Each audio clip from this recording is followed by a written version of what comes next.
चलिए चालू करते हैं हम लोग। और कल हम लोग क्या देखे थे? Coulomb's law. फाइनल क्या था? कूलम्ब्स लॉ देखे थे। आज हम लोग देखेंगे वेक्टर रिप्रेजेंटेशन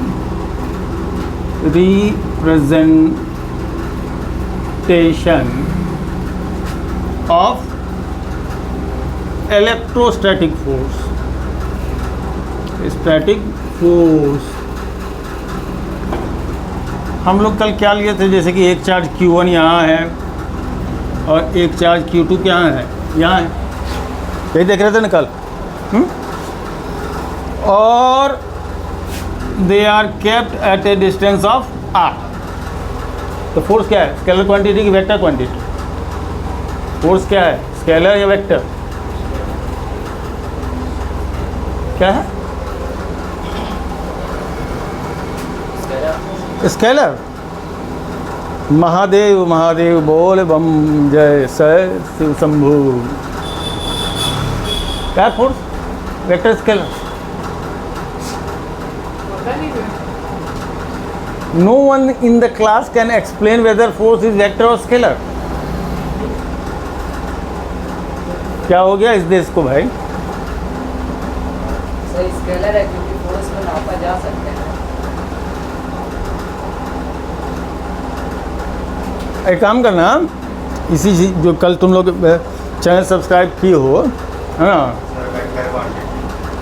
उसमें स्क्रॉल डाउन करोगे तो एकदम नीचे में सबसे पहला तुमको आ जाएगा क्या? वेक्टर।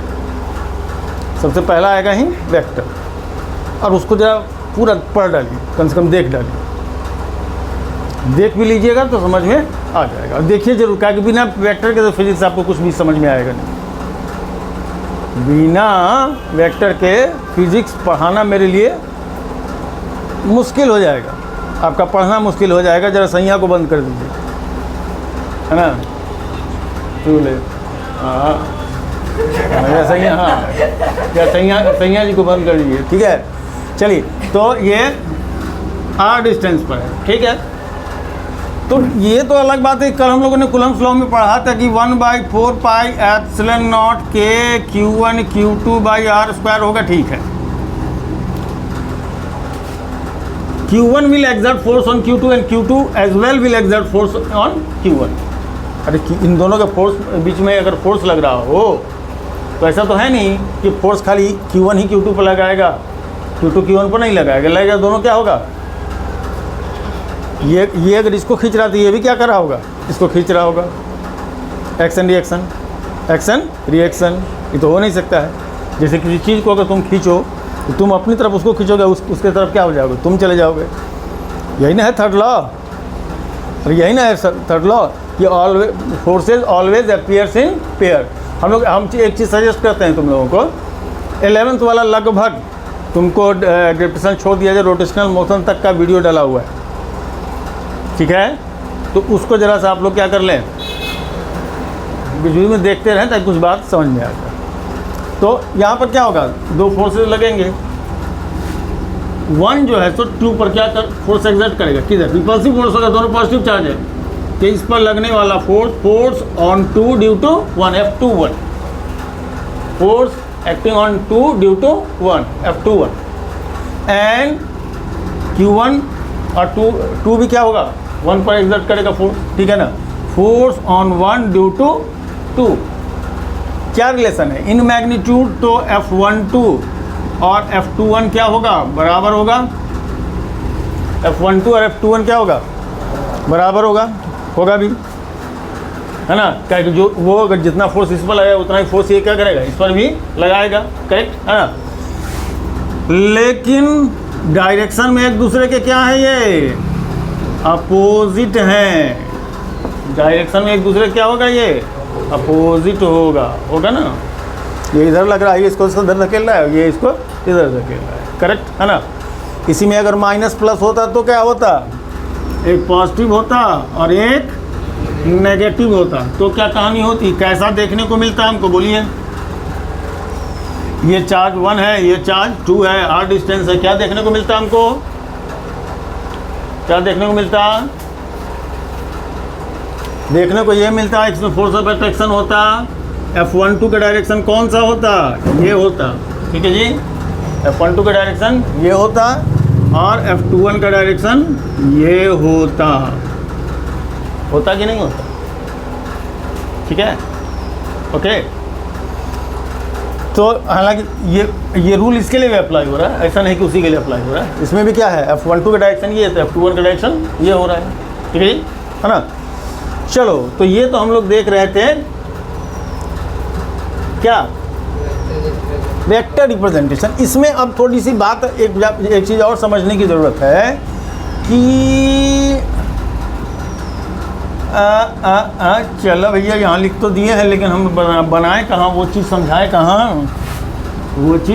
कहाँ, चलिए इसको हटाइए। एक चीज़ देखिए ज़रा सा, अगर O is taken as origin, ओट क्या लिया जा रहा है, ओरिजिन। ऐसा नहीं है कि ओरिजिन को यहीं लेना था, ये कहीं भी ले सकते थे, कहीं भी। और choice of origin is arbitrary. Arbitrary का मतलब क्या होता है बाबू रे, आर्बिट्रेरी का मतलब क्या होता है, choice of origin is arbitrary, मतलब स्वेच्छा से। ये ओरिजिन कहीं भी हम लोग क्या कर सकते हैं, ले सकते हैं, है ना, कहीं भी ले सकते हैं, ठीक है। तो चॉइस ऑफ ओरिजिन इज, ये कहीं भी ले सकते हैं। R1 इसका पोजीशन वेक्टर है, भगवान। अब तो पोजीशन वेक्टर नहीं समझ में आ रहा था लोगों को, तो पोजीशन वेक्टर तो ऐसा ही नहीं समझ में आ रहा होगा, पोजीशन वेक्टर तो ऐसा ही नहीं समझ में आ रहा होगा।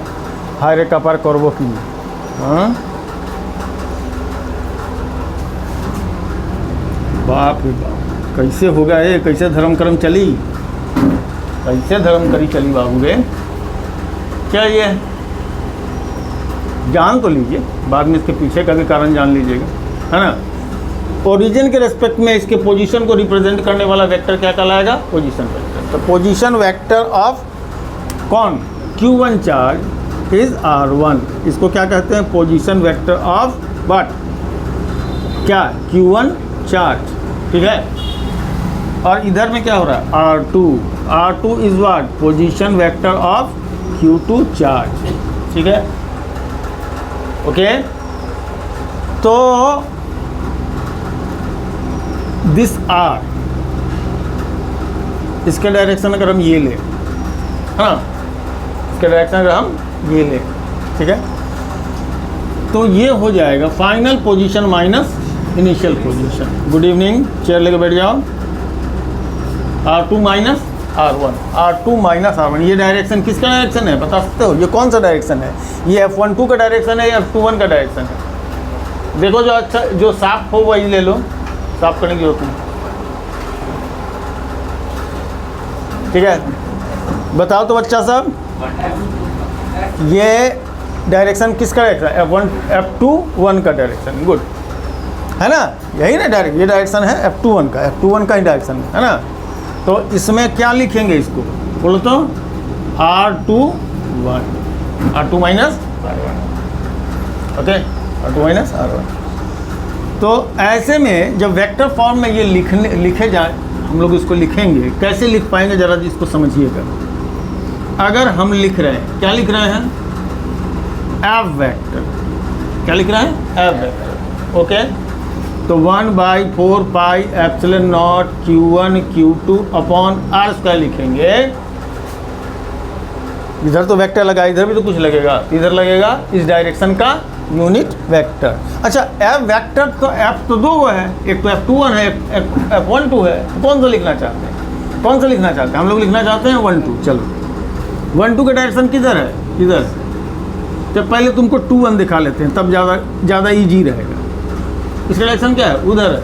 तो अब इधर वेक्टर है तो इधर भी वेक्टर लगना चाहिए ना, इधर भी वेक्टर लगना चाहिए। तो इधर लगेगा यूनिट वेक्टर, किसका, इनके बीच के सेपरेशन का। इनके बीच का सेपरेशन कितना है, R21, मतलब R2 माइनस R1 एक्चुअल में है। तो R21 क्या वेक्टर लिखें, नहीं बेटा, वेक्टर नहीं लिखेंगे। इस डायरेक्शन का क्या लिखा जाएगा, यूनिट वेक्टर लिखा जाएगा। क्या लिखा जाएगा, इस डायरेक्शन का यूनिट वेक्टर। अब यूनिट वेक्टर क्या है, अब वेक्टर नहीं बताया सब तो यूनिट वेक्टर से लोग ऐसा ही नहीं बताएगा। जब जो वेक्टर नहीं बताया पूरा का पूरा क्लास हमारा, तुम बता सकता है वैभव? हाँ वेक्टर, हाँ यूनिट वेक्टर बता, चलिए यूनिट वेक्टर बता दो। क्या किया इस इलाके के पढ़ाई लिखाई कोई मास्टरों ने 2-3 साल मेरे? इस इलाके के टीचरों ने 2-3 साल में पढ़ाई लिखाई कहाँ ले गए लोग? ऐसी कभी स्थिति नहीं थी, ये स्थिति कभी नहीं थी। इतना बुरा नहीं था कि 12th के लड़का आया हो, उसको यूनिट वेक्टर नहीं पता हो, फोर्स वेक्टर है कि नहीं ये नहीं पता हो, पोजीशन वेक्टर नहीं पता हो। ये बुरी स्थिति तो क्या होने वाला था भगवान जाने। तो अल्लाह मालिक। चलिए, तो यूनिट वेक्टर कहते हैं किसी भी डायरेक्शन के यूनिट मैग्नीट्यूड के वेक्टर को। क्या कहते हैं? किसी भी डायरेक्शन के यूनिट मैग्नीट्यूड के वेक्टर को हम लोग क्या कहते हैं? यूनिट वेक्टर कहते हैं। Got it? है ना? ओके। क्योंकि हर डायरेक्शन, हर कोई भी डायरेक्शन, जैसे कोई ये डायरेक्शन है, ठीक है जी, है ना, ये एक डायरेक्शन है। इस डायरेक्शन में बहुत सारे वेक्टर हो सकते हैं। तो जब बहुत सारे वेक्टर हैं तो बहुत सारे वेक्टर को यूनिट में डिसाइड करने के लिए क्या कर सकते हैं?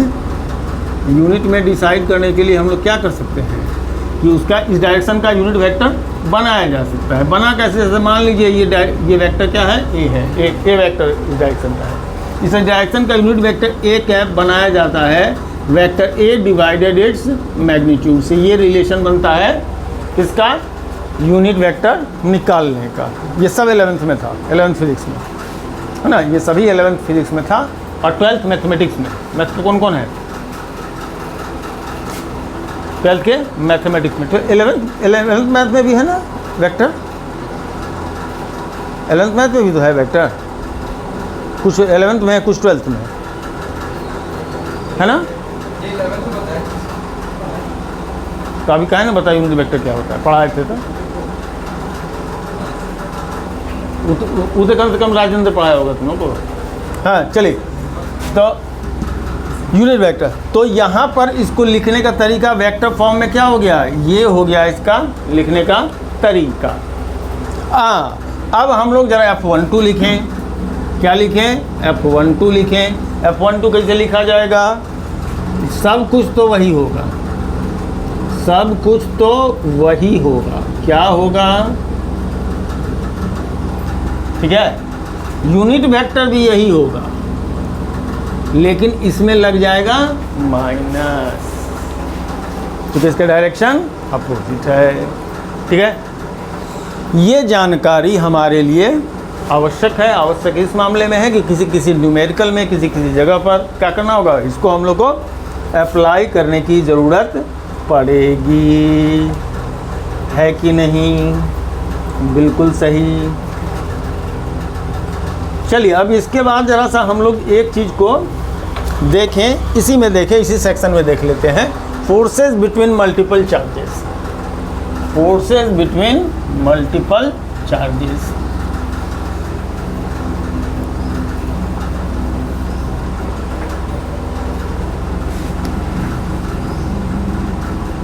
Forces between multiple charges. Forces between multiple charges क्या है भैया, वो देख लें। मल्टीपल का मतलब बहुत सारे, मल्टीपल का मतलब बहुत सारे। तो बहुत सारे का क्या मतलब होगा? मान लीजिए Q1 चार्ज भी है, यहाँ पर एक Q2 चार्ज है, एक तो Q3 है, और भी है ना, और भी है। एक पेयर ऑफ फोर्स यहाँ बनेगा, वन पेयर ऑफ फोर्स कहाँ बनेगा? यहाँ बनेगा, बनेगा ना, करेक्ट। एक पेयर यहाँ बनेगा, ठीक है। इसमें क्या होगा? F13। इधर क्या लगेगा भैया, बोल? F31। एक पेयर यहाँ बनेगा, कौन लगेगा बोलो इस पर? F32। इसके कारण इस पर जो लगेगा कौन सा लगेगा बोलो? F23। ऐसा नहीं है कि बच्चे सीख नहीं सकते हैं। सीखने के लिए तो कुछ भी सीख लिया, बशर्ते सिखाया तो जाए, बशर्ते सिखाया तो जाए। सीख तो सब कुछ लेंगे। ओके, अब एक बात हमको बता सकते हैं कि what is the net force acting on Q1? Net force on Q1 कितना है भैया? नेट फोर्स ऑन Q1 कितना है? तो net force F net on Q1 जो है वेक्टर फॉर्म ऑफ एडिशन में F12 प्लस F13 होगा, या F1 कह ले सीधे। तो total force acting on first charge दो है ना, एक इधर लग रहा है एक इधर लग रहा है, करेक्ट, यानी F12 प्लस F13। तो force acting on second charge इस पर कौन कौन सा है? F21 vector plus F23 vector, correct, okay. And force acting on third charge, net force वो कितना है भैया?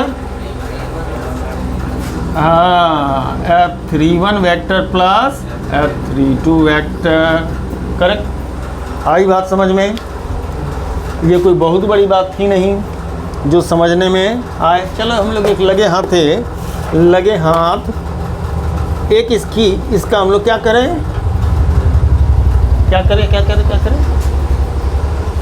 एक दो इसका न्यूमेरिकल भी रखते हैं, है ना, लगे हाथ, है ना, ओके। उससे पहले अगर हम लोग ये कहें कि total force acting on the system total forces, तो सभी ले लेंगे F1 plus F2 plus F3, मानी ये 6 के 6 जोड़ दिए जाएंगे। ये 6 के 6 क्या होगा? जोड़ दिए जाएंगे, ओके। अच्छा, जोड़ भी दिए जाएंगे। अब देखो उसमें क्या आएगा? जैसे इनके बीच की बात आएगी F12 या F21 की बात हम जब करेंगे तो यहाँ पर आप R क्या बनाएंगे? R21 बनाएंगे। इसमें क्या बनेगा बोलो तो? इसमें क्या बन सकता है? R31 बनाओगे, चलो R31 बना लो। इसमें क्या बना सकते हैं? R32, 23 कुछ भी बना सकते थे, है ना। तो 23 कौन होगा? 23 का डायरेक्शन मतलब ये होगा, 23 ये है तो 23 डायरेक्शन ये होगा, करेक्ट, है ना। अगर इसमें 32 बनाते तो क्या होता? 32 बनाते तो ये है होता डायरेक्शन इसका, है ना, इसका डायरेक्शन ये होता, करेक्ट, है ना। चलिए, तो ये कहानी थी, इसमें हम लोग टोटल फोर्स को लगा सकते थे। अब जरा सा हम लोग इस पर न्यूमेरिकल देख ले, है ना। कुछ देख नहीं रहे थे हम, कुछ सोच रहे थे। हम बाहर की तरफ ध्यान दिए तो वो देखने लगा, तो देखने लगा बच्चा।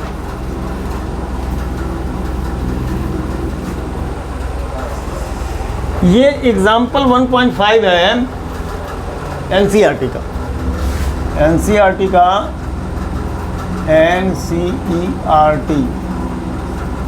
एग्जाम्पल 1.5, करेक्ट, है ना, 1.5, okay. The question is, question लिखते नहीं हैं, फिगर जरूर लिख लेते हैं।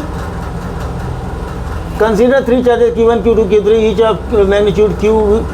What is the equilateral triangle L? What is the force charge L placed at the centroid of the triangle? Equilateral triangle कैसा होता है रे भैया? बताओगे? बताओ रे बाबू, बताओ लाला। इक्विलैटरल ट्रायंगल किसको कहते हैं? ऑल साइड्स इक्वल, इसको कहते हैं इक्विलैटरल ट्रायंगल, ठीक है ना, ओके। कह रहा है इसमें जो Q1 चार्ज रख रहे हैं वो भी Q है, इसमें Q2 चार्ज रख रहे हैं वो भी Q है, इसमें Q3 चार्ज रख रहे हैं वो भी Q। Q1 में इन मैग्नीट्यूड मानी Q1, Q2 और Q3 जो कुछ भी है वो Q के बराबर है, और पॉजिटिव चार्ज, और क्या है? Positive charge, okay. अब ठीक, अब कह ही रहा है बाबू मोरे कि इसके कहाँ पर? सेंट्रॉइड पर एक कैपिटल Q चार्ज रख दिया गया। सेंट्रॉइड किसको कहते हैं? What is called centroid? ए किताब इन्हें देख, सेंट्रॉइड किसको कहते हैं? Incentre, circumcentre, orthocentre and centroid. 4 तरह के सेंटर होते हैं इसमें सर्कल में। कितने तरह के सेंटर होते हैं? 4। कौन कौन? Incentre, circumcentre, orthocentre and centroid. ठीक है। इन सेंटर किसको कहते हैं? इन सेंटर किसको कहते हैं? इन सेंटर कहते हैं सर्कल के अंदर का वो पॉइंट जहां से हम लोग अंदर क्या कर सकते हो? अंदर सर्कल बना सकते हो, अंदर सर्कल बना सकते हो। ओके, तो इसको कहते हैं इन सेंटर। और ये बनता है एंगल बाइसेक्टर के क्या? एंगल बाइसेक्टर के इंटरसेक्शन। ये मिलता है जो एंगल है ना, ये इसके एंगल बाइसेक्टर के इंटरसेक्शंस। तो पहला कौन सा? अब तुम थोड़ा मैथमेटिक्स भी पढ़ा रहे हैं, है ना? पहला कौन सा? हाँ, 1 सेकंड। चलिए, तो एक पहला देख लिया आपने, क्या? Incentre. आपने देखा incentre. Incentre that is the point of intersection of angle bisectors of triangle. जानकारी बहुत जरूरी है परीक्षा में। जब भी बच्चा सब जाता है, ये सब चीज़ नहीं पता होता, कोई क्वेश्चन का खाक लगाएगा, लगे हुए नहीं करेगा, वो तो बनते ही नहीं। करेक्ट। दूसरा होता है क्या? Circum centre. मतलब जिसके तीनों वर्टाइसेस से होकर के क्या हो जाए? सर्कल चला जाए। ठीक है, इसको कहते हैं सर्कम सेंटर। और ये मिलता है साइड बाइसेक्टर के इंटरसेक्टिंग पॉइंट से। Incentre by angle bisector, circumcentre by side bisector, है ना? Incentre by angle bisector और circumcentre by side bisector. Okay, है ना? साइड बाइसेक्टर, तो साइड बाइसेक्टर से मिलता है। ठीक। तीसरा होता है centroid. Incentre, circumcentre, side bisector. अरे थोड़ी इसमें साइड बाइसेक्टर होता है। सेंट्रॉइड एज हो गया है अमन, कभी कभी हम लोग एब्सेंट हो जाते हैं। सब एज का असर है, 50 प्लस का असर है सर। हालांकि 50 हमसे कम एज वाले भी गड़बड़ा जाते हैं, उनका भी गड़बड़ हो जाता है। सेंट्रॉइड किसको कहते हैं पता है? Anybody will help me please? अरे कोई तो मदद कर दो। नो हेल्प, डूब मरो। मैंने डूब मरे हम, मतलब कोई मदद करने वाला नहीं है। हाँ? क्या? ना ना ना ना ना। ये होता है सेंट्रॉइड, होता है मीडियंस का इंटरसेक्टिंग पॉइंट। आप पूछोगे मीडियंस किसको कहते हैं? अब सवाल उठता है मीडियंस किसको कहते हैं? मीडियंस कहते किसको? ठीक है वैभव, अगर तुमको हवा नहीं लग रहा वो पंखा चला लो और उसको अपनी तरफ घुमा लो। ठीक है, ओके, ठीक है, चलो। तो सेंट्रॉइड में पहले हम पूछा जाए मीडियंस किसको कहते हैं? मीडियंस पता किसको कहते हैं? वर्टेक्स के अपोजिट साइड के मिड पॉइंट, वर्टेक्स को अपोजिट साइड के मिड पॉइंट से मिलाने वाला लाइन क्या कहलाता है? मीडियंस। और मीडियन की प्रॉपर्टी ये है कि वो 2 इक्वल एरियाज में ट्रायंगल को बांट देगा। The basic property of median is that the medians divides the triangle into 2 equal area. Correct, 2 equal area, है ना? कैसा लग रहा है फिजिक्स के अंदर मैथमेटिक्स पढ़ते हुए, है ना? तो मीडियंस का इंटरसेक्टिंग पॉइंट होता है क्या? सेंट्रॉइड। और तीसरा क्या होता है, और सेंट्रॉइड ही हम लोग इस क्वेश्चन में है। तीसरा, चौथा क्या बोलता है, क्या बोले थे बाबू रे, ऑर्थो सेंटर, है ना, ऑर्थो सेंटर। ऑर्थो सेंटर का मतलब क्या होता है, ऑर्थो का मतलब क्या होता है, परपेंडिकुलर। ऑर्थो का मतलब परपेंडिकुलर, है ना, तो ऑर्थो का मतलब वही होता है, परपेंडिकुलर।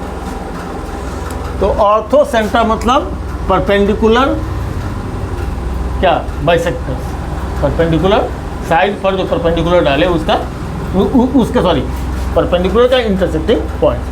जैसे कि कोई भी ऐसा ट्रायंगल है, इस पर का परपेंडिकुलर लाइन, इस पर का परपेंडिकुलर लाइन और इस पर का परपेंडिकुलर लाइन, करेक्ट, उसको क्या हो जाएगा, कहेंगे हम लोग ऑर्थो सेंटर। राइट ट्रायंगल में ऑर्थो सेंटर ये होता है, जैसे ये परपेंडिकुलर लाइन हो गया इस साइड पर और ये परपेंडिकुलर लाइन हो गया इस साइड पर, और इस पर जो परपेंडिकुलर ड्रॉ करेंगे इससे जाएगा, ये वर्टेक्स है, इसका ऑर्थो सेंटर हो जाता है ना, यही उसका ऑर्थो सेंटर हो जाता है। ठीक है, तो मैंने ये तो हम तुम लोग को रटवा ही डाले, incentre, intersecting point of angle bisector, circumcentre, side bisector, centroid, सेंट्रेंस, orthocentre, perpendicular lines, okay. चल, तो ये हो गया, वो ऑफर नहीं होता है, वो ऑफर होता है ना कि माने ये चाय खरीदेंगे तो उसके साथ कितनी, माने कोई कटोरा फ्री, फिजिक्स के साथ मैथ्स फ्री, तो ये ऑफर है, ओके। तो इट इज सेंट्रॉइड। अब एक बात जान लीजिए, ये जो इक्विलैटरल ट्रायंगल है, इसके लिए चारों के चारों सेंटर एक ही होता है। इक्विलैटरल ट्रायंगल के बाकी और किसी ट्रायंगल के लिए सही नहीं होगा, उसका सरकम सेंटर कहीं और होगा, इन सेंटर कहीं और होगा, ऑर्थो सेंटर कहीं और होगा और सेंट्रॉइड कहीं और होगा, ठीक है। लेकिन इक्विलैटरल ट्रायंगल में क्या होगा, एक सारे के सारे सेंटर एक ही है, इन सेंटर, सरकम सेंटर, फलना सेंटर, ढेकना सेंटर, चारों के चारों वही होगा, जहाँ है वहीं रहेगा, ठीक है। तो वो इन सेंटर भी होगा, वो सरकम सेंटर भी होगा, और वो तो सरकम सेंटर एक ऐसा पॉइंट होता है जिससे उसके तीनों वर्टाइसेस के डिस्टेंस क्या होते हैं, इक्वल होते हैं। सरकम सेंटर इज द पॉइंट, यहाँ हालांकि सेंट्रॉइड दिया गया, लेकिन हम लोग प्रॉपर्टी यूज़ करेंगे सरकम सेंटर वाली, करेक्ट, सरकम सेंटर वाली। क्यों? क्योंकि चार्जेस कहाँ पर हैं, वर्टाइसेस पर, ठीक है। तो इसका अगर ये सेंटर है, कौन, चारों centre, and all the four center in center, circum center, ortho center and centroid. So it will be if it is centroid, then it is circum center as well. Circum center भी होगा। अगर ये circum center होगा तो ऐसे में ये distance क्या होगा, सेम ही होगा। कितना होगा, सेम होगा, ठीक है ना, सेम होगा। इस क्वेश्चन का मैं आंसर पहले बोल दूं, क्वेश्चन का आंसर बोल देते हैं। इस क्वेश्चन का आंसर 0 का है, 0 है ना, लेकिन हमको खाली आंसर नहीं लाना, हमको पढ़ाना, ओके। और कह रहा है कि इस पर चार्ज कितना रखा हुआ है, Q। Then what is the net force acting on capital Q। ये जो सेंटर पर जो चार्ज Q रखा जाएगा उस पर कितना नेट फोर्स लगेगा, ठीक है, ओके ओके। तो चलिए 1 जो है इस पर फोर्स लगाएगा किधर, इधर। 2 जो है सो फोर्स लगाएगा किधर, इधर। और 3 जो है वो फोर्स लगाएगा किधर, इधर लगाएगा, ठीक है। ये हो जाएगा force acting due to first charge, ये हो जाएगा force acting due to second charge, और ये हो जाएगा force acting due to third charge, okay, third charge, ठीक है। चलिए, तो अब ये L है, ये L है, ये L है, ठीक है। तो कोई तो बताए कि ये जो पॉइंट P है, P से A का डिस्टेंस, P से B का डिस्टेंस और P से C का डिस्टेंस होगा कितना।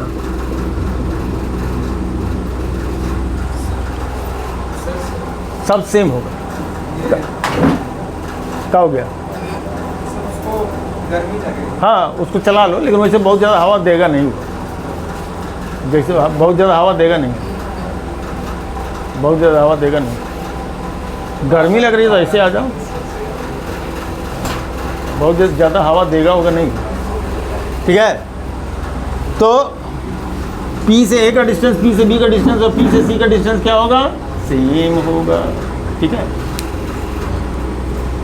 लेकिन होगा कितना? Can anybody will help me? मेरी कोई मदद करे? ऐसे जगह में हम मदद मांग रहे हैं जहाँ देने वाला कोई नहीं है। कितना होगा? ये PC बता सकते हैं?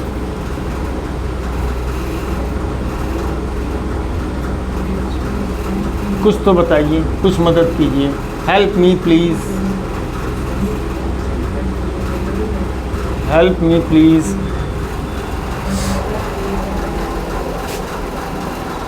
वो अरे तुम लोग कौन सा गंदा आदत पकड़ लिया? जब कुछ बताने लगते हैं तो किताब पलट के पन्ना जो है तो वो आमिर खान बोला था 3 इडियट में कि सब जैसे किताब का पन्ना पलटने लगता है जहाँ कुछ पूछो तो। फरहान जुलेसन की कहा तो लिखा था बोर्ड पर, तब किताब को पन्ना पलटने लगता है। हाँ। एक बात पता है, अगर नहीं पता है तो जान लीजिए। जैसे इक्विलेटरल ट्रायंगल हुआ, ये मीडियन होगा, ये ऑर्थो, ये क्या परपेंडिकुलर भी होगा। ये L डिस्टेंस है तो ये L/2 डिस्टेंस होगा। ये पूरा बता सकते हैं कितना होगा? पाइथागोरस लगा लीजिए। क्या लगा लीजिए? पाइथागोरस लगा लीजिए। अब पाइथागोरस अगर इसमें आप लगा लेते हैं तो पाइथागोरस लगाने का मतलब हो जाएगा L² माइनस L/2 का होल स्क्वायर का रूट लग जाएगा। तो ये तो √3/2 कितना? L हो जाएगा। ये कितना हो जाएगा? √3/2 L हो जाएगा। ठीक है, ओके, √3/2 L हो जाएगा। ठीक, एक तरीका इसका ये हो गया जानने का। दूसरा तरीका ये कितना का एंगल होगा? इक्विलेटरल ट्रायंगल में कितने का एंगल होता है? 60 डिग्री का। 60 डिग्री का। तो ये जो साइड है इसका ये साइन प्रोजेक्शन होगा, ये L sin थीटा होगा। L sin theta, sine theta मतलब साइन 60। साइन 60 की वैल्यू कितनी होती है? √3/2। वैसे भी आया, ठीक है, वैसे भी आया। पाइथागोरस लगा लीजिए या ट्रिग्नोमेट्री लगा लीजिए, ओके। लेकिन यहाँ तो यहाँ कहाँ से चाहिए? सेंटर से चाहिए, सेंटर चाहिए। तो पता है ये जो सेंट्रॉयड वाला जो कहानी है ना, ये जो पॉइंट ऑफ इंटरसेक्शन है, इसको 2:1 के रेशियो में क्या करता है? डिवाइड करता है। इसको 2:1 के रेशियो में डिवाइड करता है। मतलब ये टोटल लेंथ का 2/3 होता है। ये जितना भी पूरा लेंथ होगा उसका कितना होगा? 2/3, है ना, 2/3। तो ये पूरा लेंथ कितना आ रहा है? ये तो कितना आ जाएगा बोलो तुम? यही आएगा, ओके ओके, यही होगा ना। मतलब ये जो डिस्टेंस होगा ये पूरे डिस्टेंस का क्या होगा? 2/3 होगा। अच्छा ये बताओ, किसी को कन्फ्यूजन है कि 2:1 रेशियो लिख रहे हैं, आप कब लिख रहे हैं 2/3? ये कैसे लिखें? ये 2 और ये 1, तो 3 में से कितना है? ये 2। 3 में से कितना है? ये 2, तो 2/3, ठीक है, 2/3 ऑफ टोटल लेंथ। तो ये आएगा। कट कटा के बोलिए कितना आएगा? बोलो तो। फाइनली ये आएगा। √3 से इसको रेशनलाइज करेंगे, √3 से रेशनलाइज करेंगे तो ऊपर ये 3 बन जाएगा, इधर 3 √3 आ जाएगा, 2 से 2 कट जाएगा, 2 से 2 कट जाएगा, 3 से 3 कट जाएगा, तो L/, कितना आ जाएगा? √3। तो ये लेंथ हो जाएगा, कितना हो जाएगा ये बोलो तो? L/√3, ओके, ये L/√3 हो जाएगा। तो ये PA, PB, PC कितना है? L/√3, okay. ये PB, PC L/√3, ओके। इस्तेमाल उसका भी नहीं करेंगे, मैंने हम जो कुछ भी निकाल रहे हैं लगभग किसी चीज़ का इस्तेमाल नहीं कर रहे, निकाल के सब बता रहे हैं, है ना। ठीक, तो F1 F2 F3 in magnitude कितना होगा? F1 या F2 या F3 ये इन मैग्नीट्यूड कितना होगा बता सकते हैं?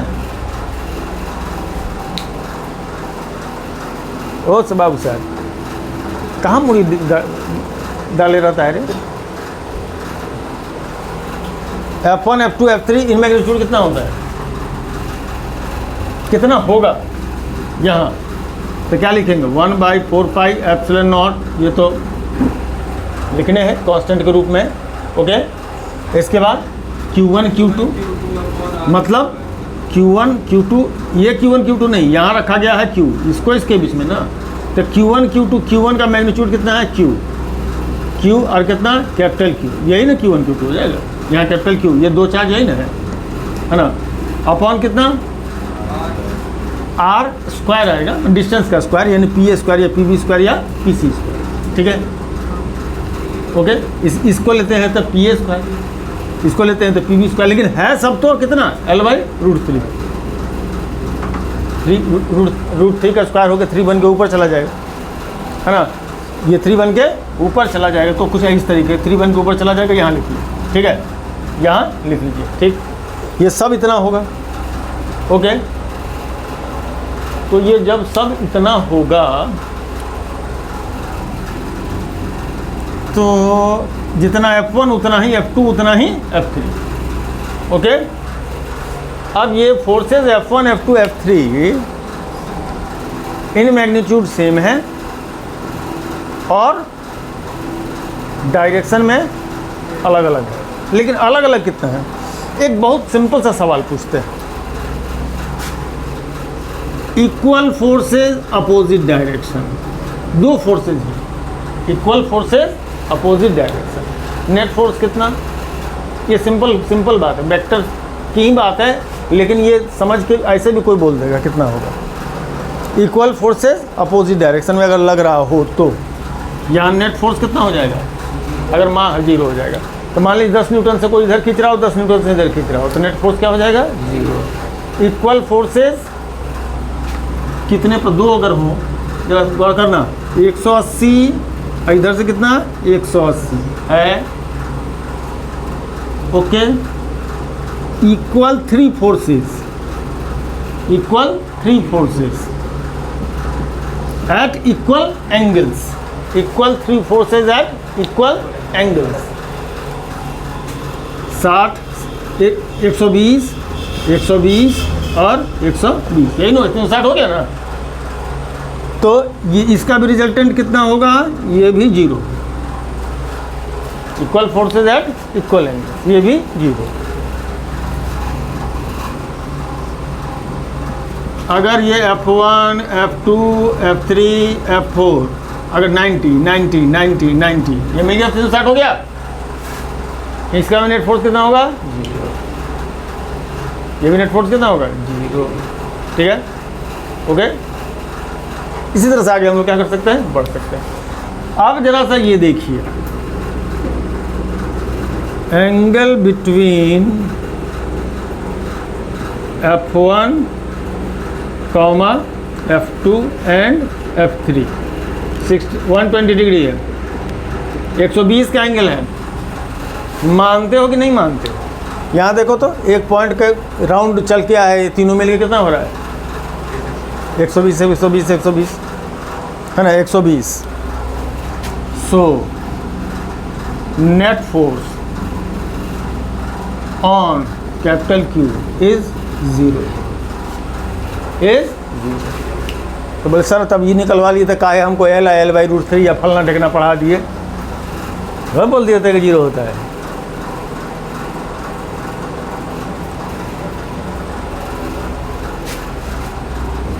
सवाल ये उठता है कि अगर ये प्रश्न 4 नंबर में पूछा गया तो कैसे लगेगा, और 1 नंबर में पूछा गया तो कैसे लगेगा? ठीक है, ये प्रश्न अगर मान लो कोई 4 नंबर में पूछता है तो कैसे लगेगा? तो 4 नंबर में एक नंबर में पूछता है तो ऐसे लगेगा, 1 नंबर में पूछता है तो ऐसे लगेगा, और 4 नंबर में पूछता है तो हाँ हाँ जी, हाँ जी, ठीक है, ओके।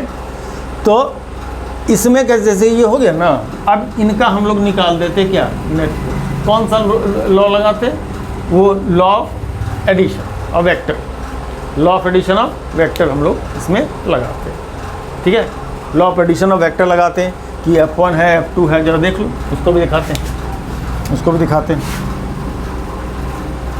पहले F1 F2 को जोड़ते हैं, F1 प्लस F2 को का मैग्नीट्यूड देखते हैं, मैग्नीट्यूड देखते हैं।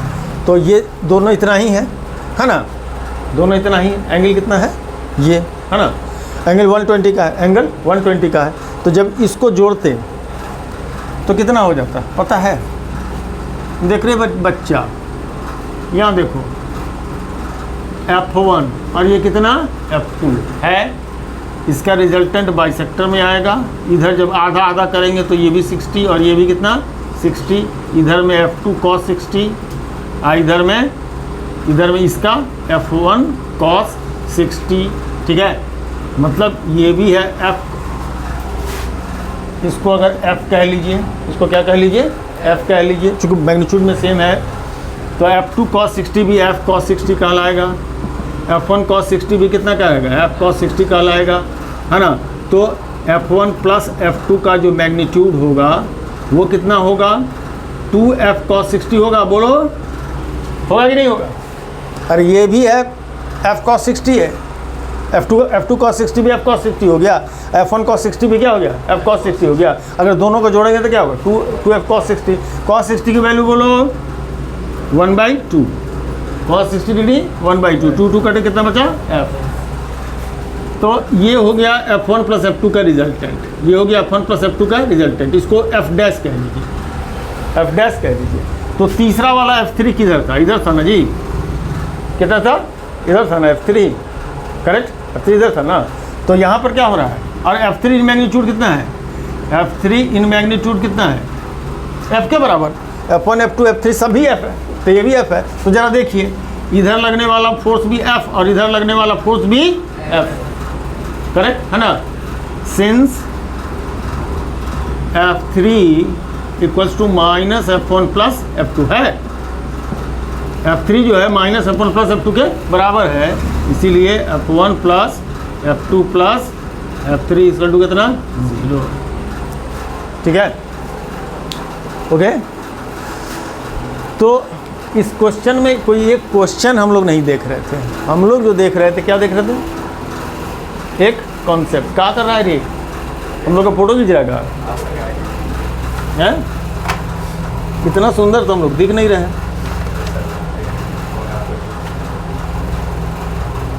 कैसे बोलते हो। अगले क्वेश्चन में एक चार्ज को क्या कर दिया, नेगेटिव कर दिया। अगले क्वेश्चन में एक चार्ज को क्या कर दिया है, नेगेटिव। ठीक है,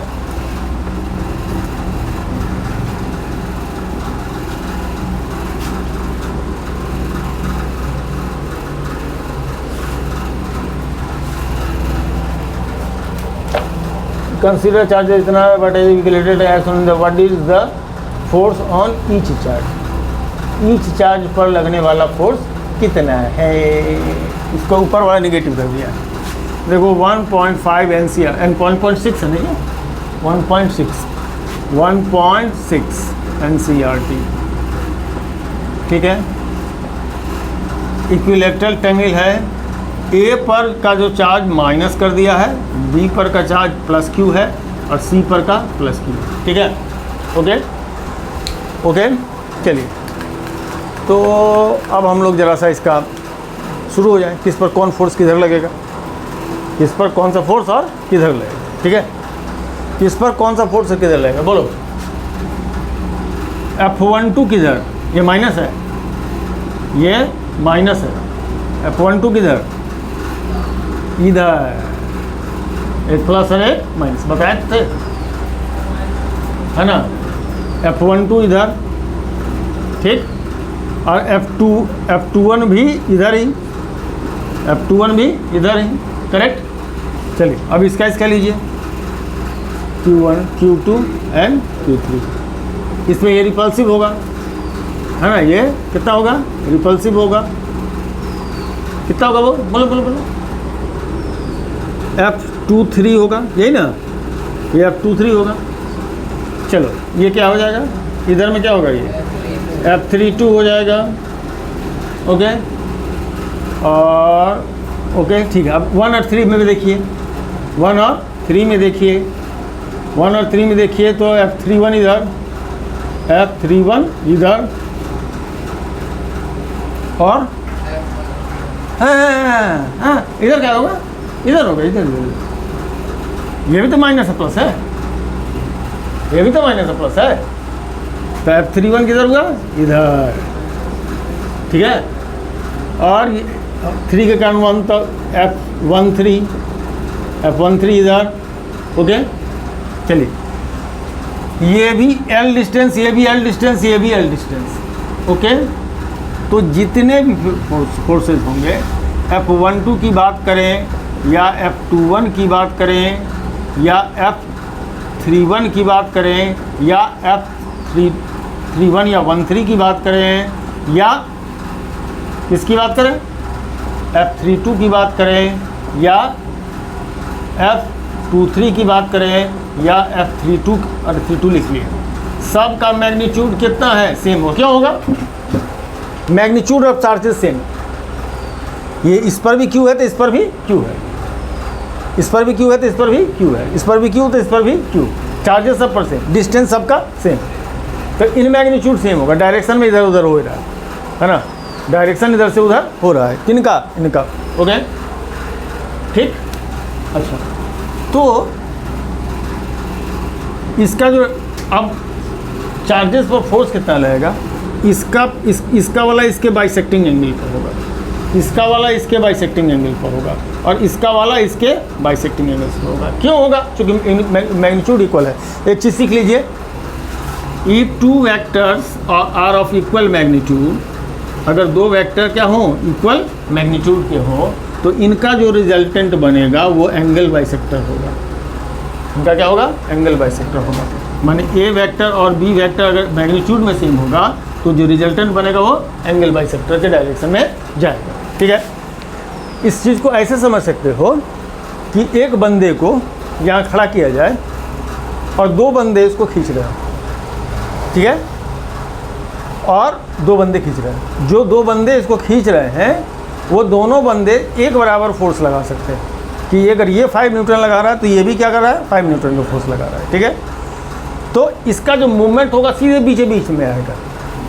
लेकिन अगर वहीं पर एक तरफ ज़्यादा बड़ा फोर्स है, एक में छोटा फोर्स होगा तो क्या होगा, उसका थोड़ा इसके साइड में चला जाएगा, है ना। वो जो लाइन ऑफ मूवमेंट होगा थोड़ा बड़े वाले की तरफ मूव कर जाएगा, करेक्ट है ना, तो बड़े वाले की तरफ चला जाएगा, तो ये एंगल बाइसेक्टर में जाएगा। ठीक है, चलिए तो बोलिए, बोलते बेटा, नेट फोर्स ऑन ए कैसे डिसाइड करेंगे, बताओ।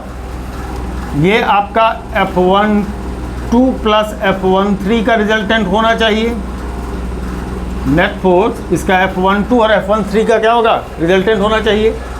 तो अब जरा यहाँ पर एक तो फिगर निकाल के देख लीजिए, ये F12 कह लीजिए और इसको F13 कह लीजिए, ठीक है, और इसकी इधर रिजल्टेंट होगा 60 पूरा एंगल है, पूरा एंगल कितना है, 60 डिग्री। तो ये कितने होंगे, 30, ये 30, तो ये कितना होगा, F cos 30, और ये भी कितना होगा, F cos 30। F क्यों बोला है, क्योंकि सबका मैग्नीट्यूड कितना है, बराबर है। ठीक है, F cos 30, F cos theta, तो नेट कितना हो जाएगा बोलो तो, 2F cos 30, 2F cos 30, तो 2F cos 30 का मतलब होता है भैया कितना बोलते हो, √3/2। ये कितना हो जाएगा, √3F हो जाएगा, ये √3F हो जाएगा, करेक्ट है।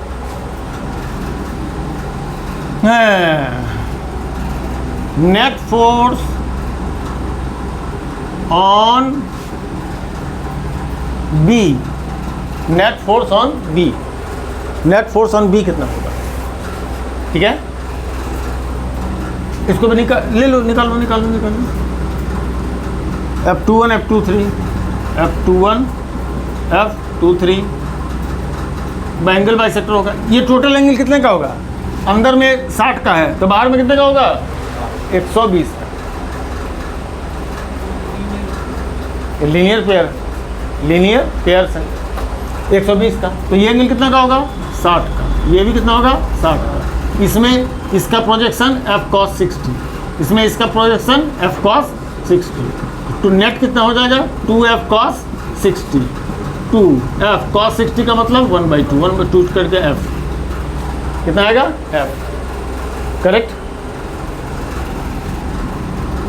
Net force on C, net force on C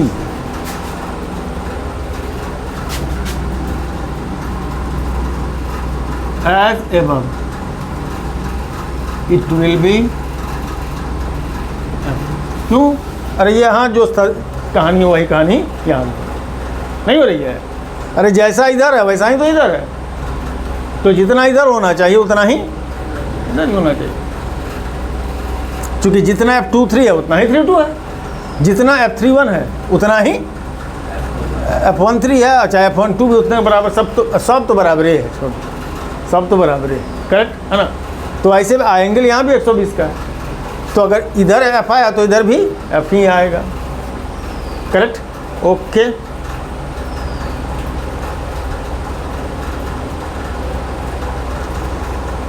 अच्छी बात है, तो 60 के बीच में 60 ये काम करेगा 60 में।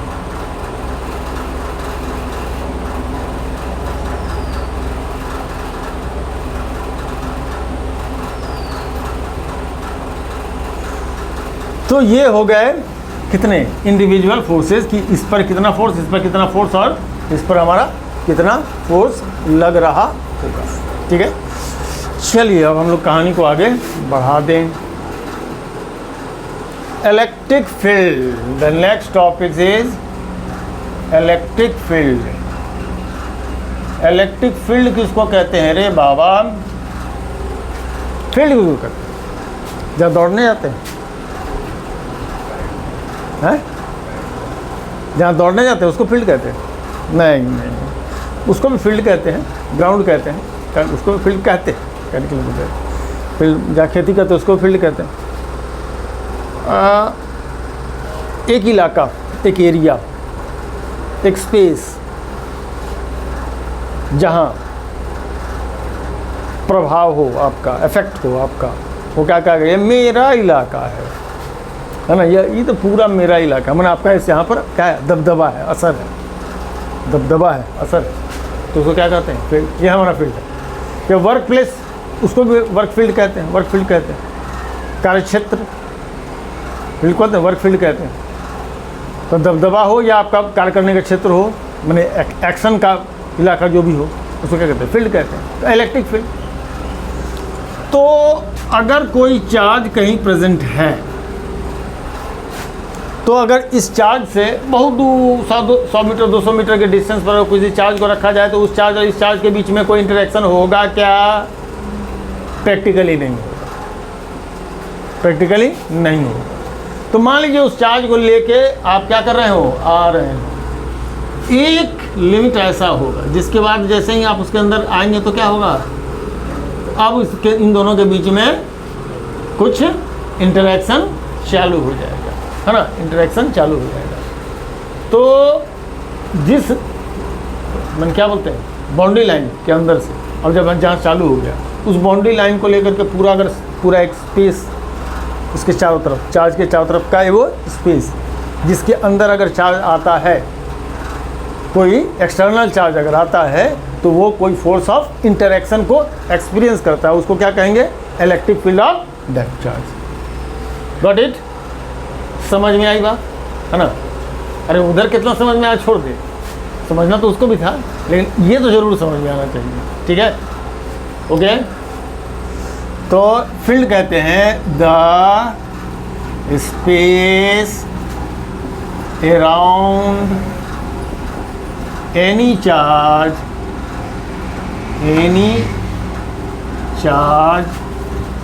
Inside which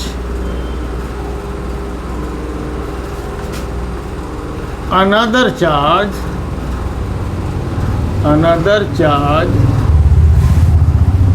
experiences a force of interaction,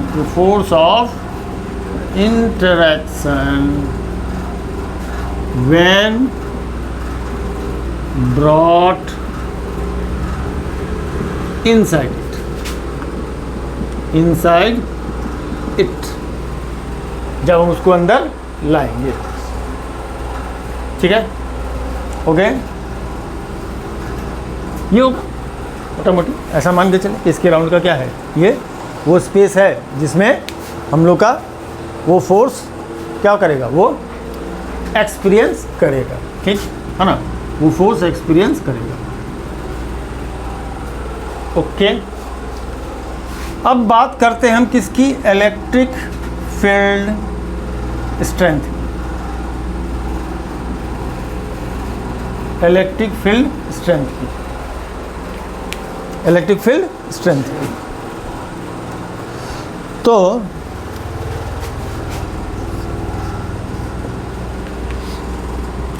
अब जैसे कि मान लीजिए कोई पॉइंट यहाँ है, कोई पॉइंट यहाँ है, कोई पॉइंट यहाँ है, किस जगह पर फील्ड स्ट्रॉन्गर होगा, ये तो कोई बता देगा यार, ये तो कॉमन फिजिक्स की बात है, ये जो पास होगा यहाँ स्ट्रॉन्गर होगा।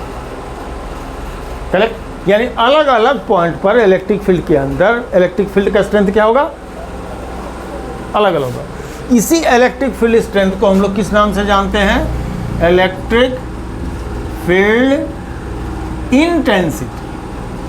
Intensity at any point. यही इलेक्ट्रिक फील्ड स्ट्रेंथ को हम लोग किस नाम से जानते हैं, स्ट्रेंथ ऑफ द फील्ड, सीधे बोल भी देते हैं स्ट्रेंथ ऑफ द फील्ड, ठीक है, या फिर electric field intensity at the point. ठीक है, ओके, रिप्रेजेंटेड बाय क्या, ई है ना, ई से क्या किया जाता है, इसको लिखा जाता है। ठीक है, ओके, ये बेटा लिखना होगा, मैं 2 मिनट रुक जाऊंगा, समझ ले बात को, है ना। साइंस में तो अगर आपको कम से कम लिखना पड़े तो वो बेहतर है, कम से कम लिखना पड़े तो वो बेहतर है। हाँ, थोड़ा सा क्या होता है कि लिटरेचर हमारा जिनको लिखने का एबिलिटी नहीं है तो समझने के बाद भी लिख नहीं पाते, समझने के बाद भी नहीं लिख पाते, तो वो क्या कर सकता है, सेंटेंस को फॉलो कर सकता है, लेकिन बाद में धीरे धीरे वो उसका एबिलिटी भी आ जाता है। अगर सेंटेंस को ही फॉलो करने लगे कोई भी स्टूडेंट हो या टीचर हो या कोई भी, तो ग्रेजुअली क्या होता है, फिर उससे वो अब उसको बन जाता है। कौन हमसे कौन बड़का लिटरेचर का मास्टर थोड़े हैं, लेकिन हम लोग भी अब बनता है ना, हम लोग लिख लेते हैं, जो भी हम लोग समझते हैं उसको हम लोग लिख लेते हैं। इसका रीज़न है कि हम लोग कुछ लाइन को फॉलो किए, लाइन को फॉलो करते करते समझ में आने लगा, फिर बनने लगा, फिर खाली याद भी है तो समझ में आया हुआ बात है, लिख लिए, है ना। साइंस तो ऐसे ही पढ़ा जाता है, वो नोट्स बनाए नहीं, समझ लोगे सुखी रहोगे, कहीं भी रहोगे, यहाँ जाओगे, यहाँ रहोगे, अहमदाबाद रहोगे, कहीं भी रहोगे सुखी रहोगे, समझल बात रहेगा, सुखी रहोगे, और नहीं तो तमाशा बन जाओगे। ताप तो दिए 3 साल में तुम यहाँ के साइंस को, शायद उधर बीमार पड़ के अस्पताल, केमिस्ट्री टीचर गायब, मैं यहाँ से 3 साल से 4 साल से गायब, एक फिजिक्स टीचर गायब, तो जो बचे खुद से टीचर है वो भी रिलैक्स हो गए, ये दूर जेब हम पढ़ाएंगे वही पढ़ेगा, सब जाएगा कहाँ, ये एटीट्यूड बन गया इस इलाके के टीचर, जो हम पढ़ाएंगे वही पढ़ेंगे, जाएंगे कहाँ, है कौन, एकदम सीधा एटीट्यूड बन गया। लो मैं ठहर के बच्चे लोगों को बोल रहे हैं, जो कि हमको सुनने को भी मिला है ना, जो कि सुनने को भी मिला है। तो भैया बड़ी मेहनत से जमुना जेन के एरिया को हम और सैदुल मिल के बनाए थे। तुम लोग का इतिहास, तुम लोग का जन्म भी नहीं हुआ होगा उस समय, हम उस समय कहानी कितना है जैसे तुम लोग का 17 है, चल रहा है ना। हम बात कर रहे हैं पता है किस साल की, हम बात कर रहे हैं 96 की।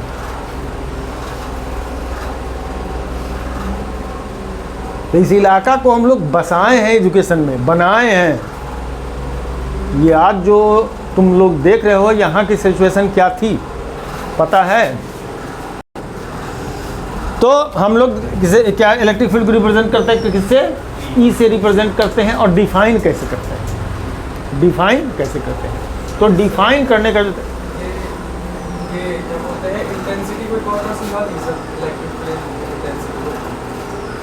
इलेक्ट्रिक फील्ड के अंदर जितने भी पॉइंट है, हर पॉइंट का अपना अपना स्ट्रेंथ होगा, हर मतलब जहाँ स्ट्रॉन्ग होगा वहाँ स्ट्रेंथ उसका ज़्यादा होगा।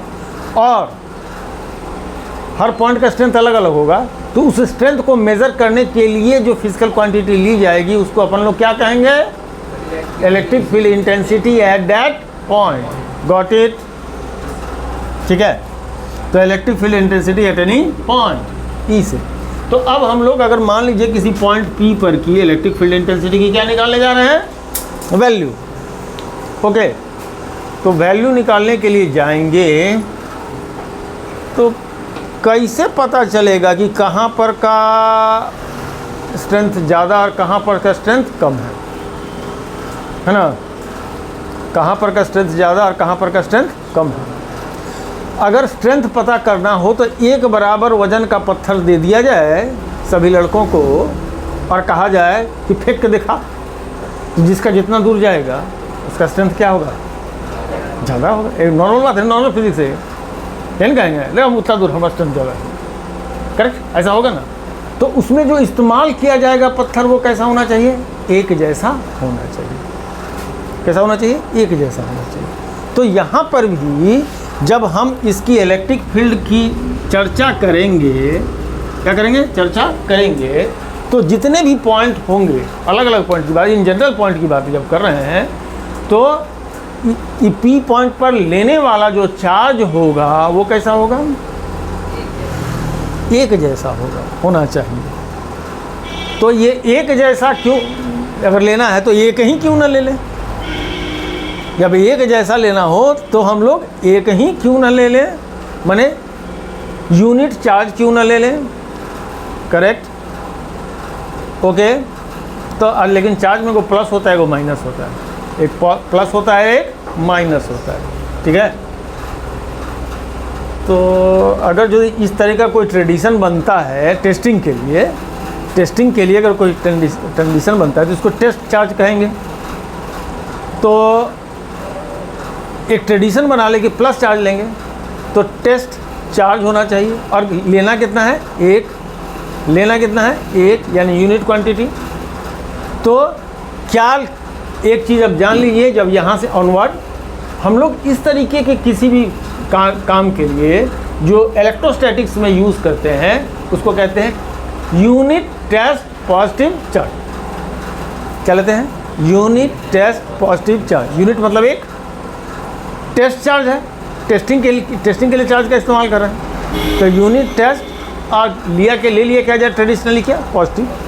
तो यूनिट टेस्ट पॉजिटिव चार्ज, हाँ, ये टर्म बार बार हमारा आएगा इलेक्ट्रोस्टैटिक्स में, ठीक है ना। तो इसको फील्ड इंटेंसिटी के लिए को डिफाइन या मेज़र कैसे कर पाएंगे? मेजरमेंट कैसे कर पाएंगे? तो it is the force experienced by unit test positive charge at that point. It is the force experienced by unit test positive charge at that point. चलिए पूरा डिफिनेशन लिखते हैं। Electric field intensity at any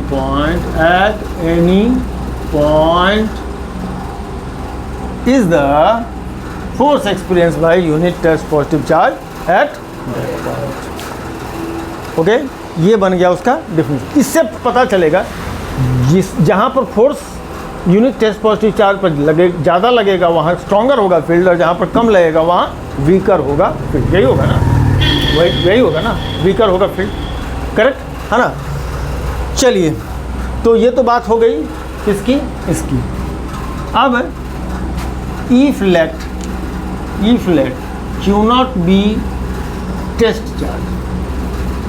Q naught क्या हो?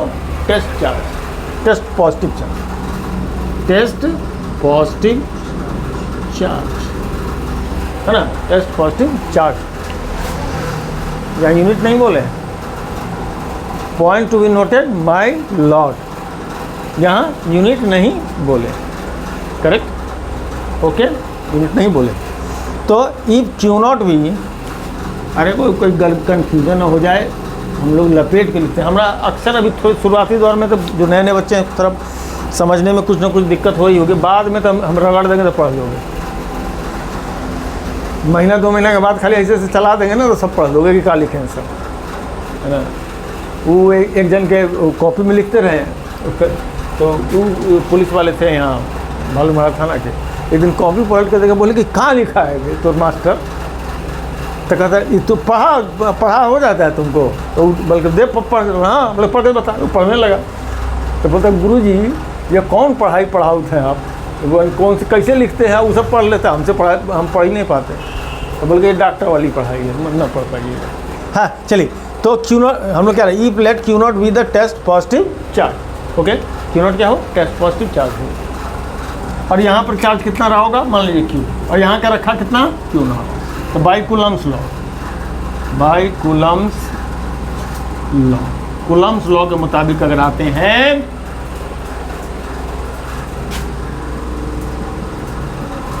यही formula न जानते हैं हम लोग भैया, यही फार्मूला हम लोग जानते हैं। ओके, एफ का वैल्यू कूलम्स लॉ यही कहता है। तो ई की वैल्यू कितनी होनी चाहिए, force on unit test positive charge, force on unit test positive charge. और यहाँ पर हम ये फोर्स कितना है, ऑन क्यू नॉट चार्ज, तो फोर्स ऑन यूनिट है ना। तो 10 का इतना, तो 1 में कितना, तो उसका डिवाइड कर देते हैं 10 से, यही करते हैं ना, यही करते हैं। तो वही कहानी ये भी कर रहे हैं, माने क्यू नॉट पर लगने वाला फोर्स एफ है, तो 1 पर लगने वाला force F by Q not हो जाएगा, करेक्ट है ना। एक नियम इस्तेमाल किए हैं, क्यू नॉट पर लगने वाला फोर्स एफ है, तो 1 पर लगने वाला force F by Q not हो जाएगा। सही है, सही है सही कि नहीं।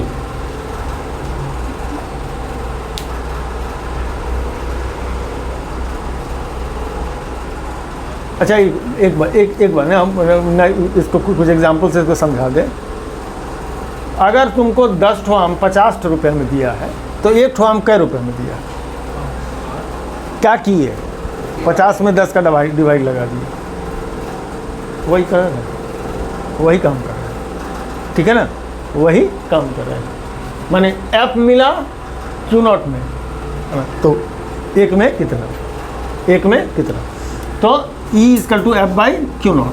तो E अगर क्यू नॉट का डिवाइड कर देंगे एफ में, तो क्यू नॉट क्या हो जाएगा, कैंसिल हो जाएगा ना। अरे इतना बटा इतना लिखेंगे तो क्यू नॉट क्या होगा, कैंसिल हो जाएगा ना। तो क्या बचेगा, 1/4 पाई एप्सिलॉन नॉट, और कितना, Q naught by r Q by, sorry Q naught तो कट गया था, E बाई क्यू बाई कितना, आर स्क्वायर। ये बन गया इसका फार्मूला, इसका electric field intensity at any point P which is at a distance R from the central charge Q, है ना। Q चार्ज से R डिस्टेंस पर अगर कोई है तो इसमें Q बाई आर। अब इसमें K लिख भी सकते थे, नहीं भी लिख रहे हैं, क्या लगाते हैं ना K, कल तो पढ़े हैं ना हम लोग, K लगाते हैं, है ना। चलिए, तो ऐसे में Q बाई आर स्क्वायर होगा, है ना। अब इसका यूनिट कितना होगा, what will be the unit, इसकी यूनिट हो जाएगी फोर्स अपॉन चार्ज।